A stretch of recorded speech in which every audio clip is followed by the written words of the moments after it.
पहला सवाल ये है कि आरजेडी ने ऑफिशियल पोस्ट किया है और परिवारवाद को लेकर सवाल खड़ी की है। पहला सवाल और दूसरा सवाल साथ ही में मैं कर लेता हूँ। दो संजय को बड़ी जिम्मेदारी आपने दी है, आपने दो संजय पे विश्वास किया है, उधर वाले संजय पे एक बड़ा सवाल खड़ा होगा। अरे कहाँ से कहाँ तारों को जोड़ा जाता है। बहरहाल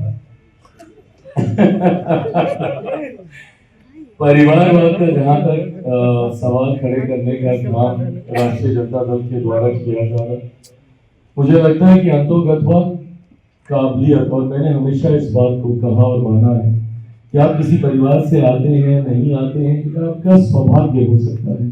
कोई हैवी वेट सरनेम आपके साथ अगर जुड़ा है, आपका सौभाग्य पर आपकी काबिलियत नहीं है। सौभाग्य शायद आपको मौका दे सकता है, पर काबिलियत ही आपको आगे लेकर जाने का काम करेगी।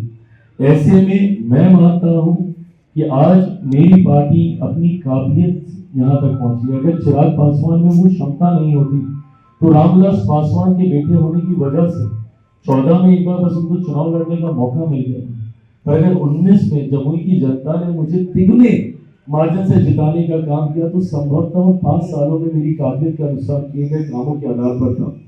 2021 में मेरी पार्टी को समाप्त करने के बाद अगर मुझमें काबिलियत नहीं होती तो शायद मैं पुनः पार्टी को खड़ा नहीं कर पाता। ऐसे में मैं मानता हूं कि आप में वो काबिलियत का होना जरूरी है, वही इवेंचुअली आपको आगे लेकर जाने का काम करेगी।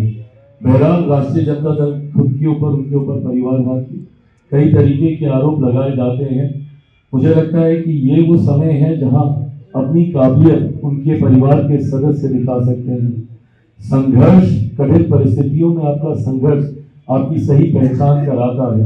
यहां से अगर वो निकाल लेंगे तो यकीनन काबिलियत होगी, बट अगर किसी वजह से अगर वो चूक जाते हैं तो आपकी काबिलियत पर सवाल उठेंगे। मैं इस बात को जरूर कहूंगा, आंकड़े आप देखिएगा, काबिलियत अभी तक राष्ट्रीय जनता दल की सेकेंड जनरेशन के द्वारा नहीं सामने आई। 2005 तक जिस तरीके से उनकी पिछली पीढ़ी आदरणीय लालू जी, राबड़ी जी पार्टी का नेतृत्व कर रहे थे और 5 में हार जो मिली, उसके बाद से पार्टी कभी खड़ी ही नहीं हो पाई है। 2010 के परिणाम आप देखिए, राष्ट्रीय जनता दल को पुनः करारी हार मिली है। 2015 में अगर ये अहंकार जो उनके अंदर आ गया कि भाई हम बड़ी पार्टी नहीं भैया, 2015 में मुख्यमंत्री नीतीश कुमार जी के आपके साथ जाने की वजह से आपको वो परिणाम मिला, नहीं तो 2015 में भी आप 15-20 सीटों पे आप सिमट के रह जाते हो। 2020 में पुनः डिवाइडेड एनडीए की वजह से आपको लाभ मिला। कल हम लोग आदरणीय ललन जी सब लोग मंच पे थे, कल हम लोग यही सब जिक्र कर रहे थे कि भाई यही परिणाम आपका 20 में भी आता अगर हम सब एक साथ रहते। 2020 में जो यूनाइटेड एनडीए अगर आपको देखने को मिलता तो एक बार फिर से राष्ट्रीय जनता दल, और अगर निरंतरता में ये रहता तो आज तो उस पार्टी का नाम लेने वाला भी कोई नहीं रहता।